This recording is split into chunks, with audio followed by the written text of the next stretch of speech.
The Prentice Allsup Heating and Air Coaches Corner, fueled by Donut Country and McDonald's Murfreesboro on FM 101.9 and AM 1450 Murfreesboro, FM 100.5 Smyrna, and streaming at WGNSSports.com. All right, welcome back in on the Coach's Show, brought to you by Sir Pizza, whose 3 Murfreesboro locations offer a huge selection of mouth-watering pizzas, sandwiches, pastas, and wings. Order your favorite online at sirpizzatn.com. Let's talk some Siegel baseball this morning. The head coach of the Siegel Stars, Craig Reavis, is joining us in the house. Craig, when the calendar turns to March, it's baseball time. It is. We're a couple of days, so I'm strapping up and going. So, yeah, it is time. The weather usually tells you. Yeah. And often the roller coaster ride. So when you're getting gear, you've got to plan for extremely cold to extremely hot, right? Yes. And then the nice part about playing at home is I can always run into my office right there by the field and add clothes or take clothes off or whatever. So road games are a little bit tricky. You just have to fill your bag up with layers, and you can take on, put off, whatever. But that's the wardrobe layers, right? That's right. Well, I know that you get really amped up to get the season started, and when it does, it just I don't know for you guys, but it seems to go by in a blink of an eye. It's just like 2, 3, maybe 4 days a week. That's a slow week. Yeah. We start out next week. I think we got 5, and then 5 or 6 the next week, and then 5 the next, and then 6 the week of the Warrior Classic. So we get, in the first 4 weeks we have over 20 games, and but it's fun, and it gives a lot of opportunity to get a lot of guys some action and try to find some depth. That's kind of the name of the game early, isn't it? It is. To develop, especially on the mound. Right, because, next week our starters, if we can get into the 5th inning with them, we'll feel real good. So, we got a 3-game set here to start out with Stewart's Creek, and, we're going to see 6, 7, 8 guys on the mound probably in those 3 games. So, but it's really good. It prepares you as you go through with our 3-game series later on in the season, get you ready for that, and then it helps develop that staff for runs in the tournament. Well, I have had a few people say, "Are you sure that baseball and softball and spring sports start this early?" And it does seem earlier if you have kind of been a casual onlooker, but TSSAA changed rules, a couple of years ago? Last year. Was it last year? They threw it at us like at Christmas time last year, to where we could start a week earlier. So we sort of scrambled and added games for a week early. So we came in this year, with an added week, to where I guess they're thinking with the weather the way it is, it allows you to get more games in.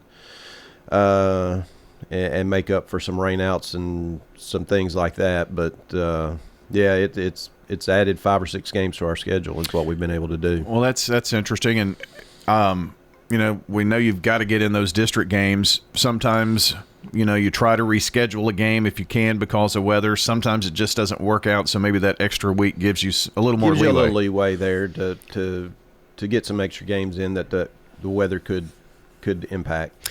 Isn't it difficult to go through? I mean, if you've got a really especially rainy or stormy spring, it makes it really hard. It is. Of course, with the turf that we got down a few years ago, it makes it a lot easier. And then, with Riverdale and Oakland in the district having turf, it helps us to where, if we can get a window for 2 or 3 hours, you can still get the game going and play, and don't have to worry about pulling tarps and dumping tarps and all that stuff. Yeah. So, but it can be rough. Is it ever too wet to play on a turf field? But I mean, you got the outfield to deal with. Yeah. If it holds water, I know at Oakland they have a little bit of trouble with their left field, where the way the water drains, that if it rains a lot, it takes a little bit longer to drain out. And at ours, we've had trouble with it just getting really soft and mushy. If we hadn't had time to dry out from the winter, but we've not had a lot of rain lately, so we're in pretty good shape there. So it would have to really rain a lot in a long time and not give us a break to really cancel us out. Craig Reavis here talking some Siegel baseball this morning.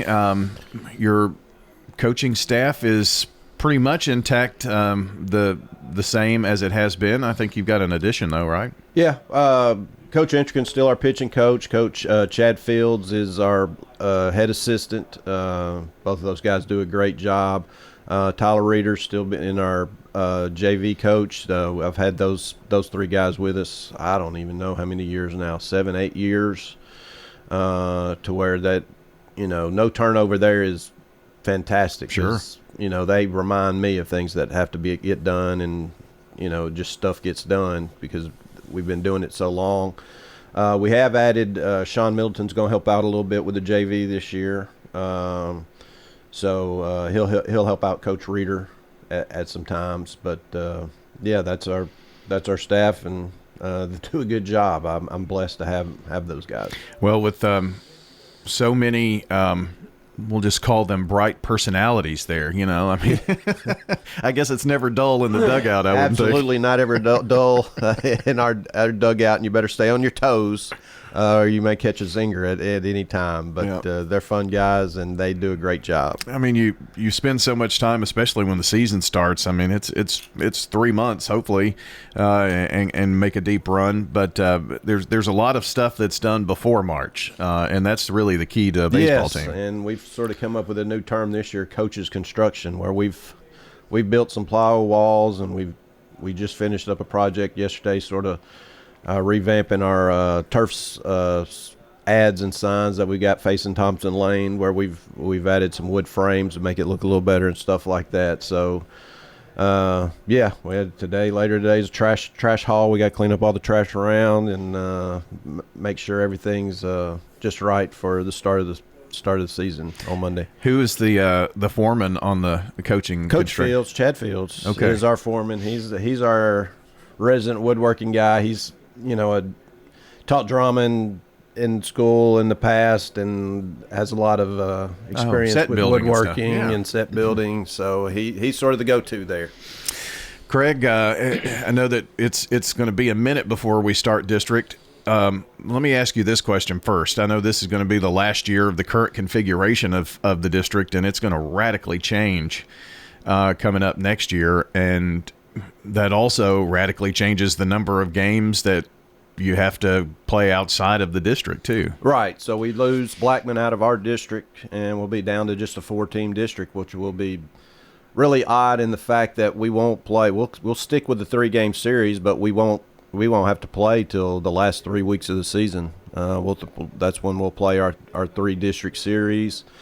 So what we've done is we've picked up a 3-game series with Independence to go in that first week of April, right after the Warrior Classic. And instead of that, this year we play Oakland third week of the season. And what we'll do next year is we'll pick up, we'll go to Williamson County and play in that Jim Painter Classic that they do. And so we'll play 5 or 6 games there. So basically our first month of the season will be tournaments where we're playing 5-6 games a week. And then we'll settle in. We'll sort of get back into that district mode with that 3-game set against Independence, get the feel of that, and then we'll go straight into the 3 series in the district. And of course, our region is just Rutherford County, so we know we don't have to go. We won't have to travel. And it'll in the region be good to see some of those Williamson County teams because that's your sectional area now. So that was probably the biggest change for us is our section goes from the Chattanooga area to the Williamson County area, which we've had real good success matching up with the Chattanooga teams and being able to get teams through to the state tournament. So, we feel like it's a little bit more tougher. difficult. When you throw in Independence, Brentwood, and Nolensville now, who was state runner-up last year. So It's going to be interesting, though. It'll be 2 good series in the sectional between the Rutherford County and Williams County teams to get to the state tournament. Yeah, I was just curious how you were going to handle. It just popped into my mind. 3-game series. You've got the month of April is district play, and then all of a sudden, next year it will be kind of different with losing Blackman to the other district. So, but this first month and playing so many games, it's really a good way to set up for district. And then when you settle into that, when you settle into 3 games in district play, it's almost like it begins an early district tournament. I don't know if that makes sense, but you kind of get into the motions that you need to be into to go into postseason. Right. Yep. And that's kind of how it is. It's sort of the first month. Of course, we do mix in 1 district series, but it's just sort of it's trying to figure out what's going to be your best lineup, who's going to be best, what positions. Do we need to platoon a little bit with lefty righty pitchers?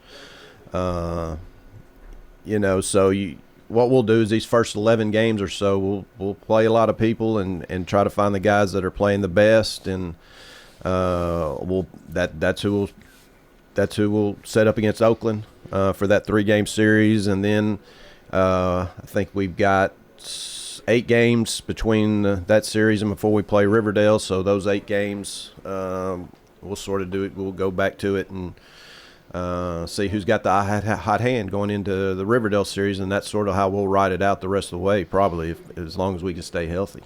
Craig Reavis joining us here this morning. Craig, the district's always competitive, and honestly, it doesn't really make that much difference who's 1 through 5. It's always a battle in the district tournament, but you obviously want the best seed that you can possibly get. What do you think? What do you know about the district here early on? Everybody's going to be very competitive, very solid. There will be no just show up for 3 games and win. We go into it. We've got 5 series.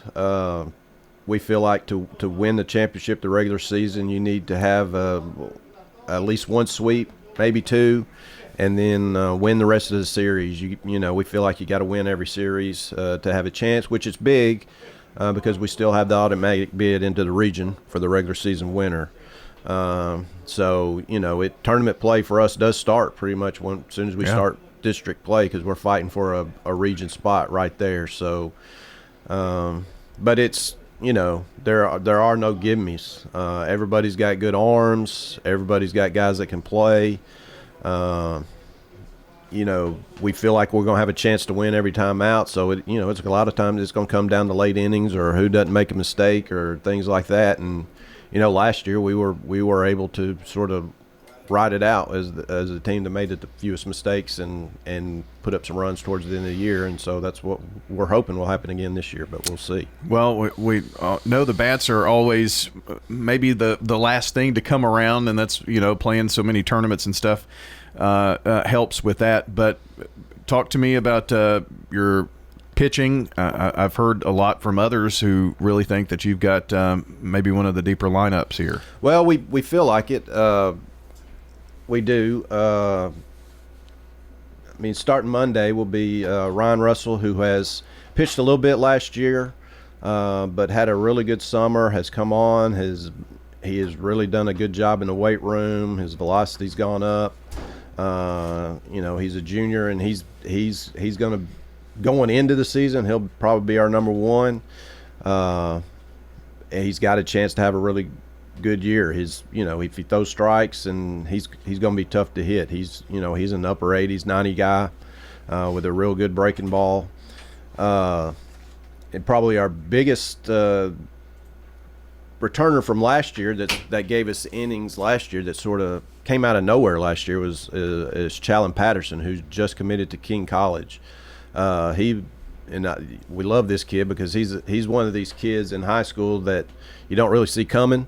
His freshman and sophomore year, he was, just okay. Didn't really think, going into last year, we didn't really think he was going to have a big role. And I think he even threw in a JV game early in the year. And then about halfway through the year, we're playing down at Beach, who ended up finishing in the Final Four, and he comes in and just absolutely shuts them down.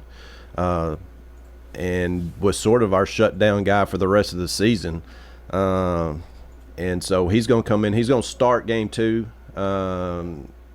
This year he may get moved to the pen just because he's so good out of the pen once we get completely healthy, but he is going to be there when it matters a whole lot.